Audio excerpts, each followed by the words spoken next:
After you add some comments and measurements, you may feel that the whole drawing is too colorful to find your measurements and annotations.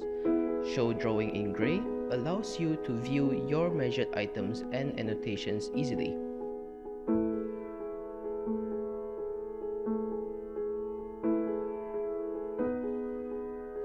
You can also convert the DWG file version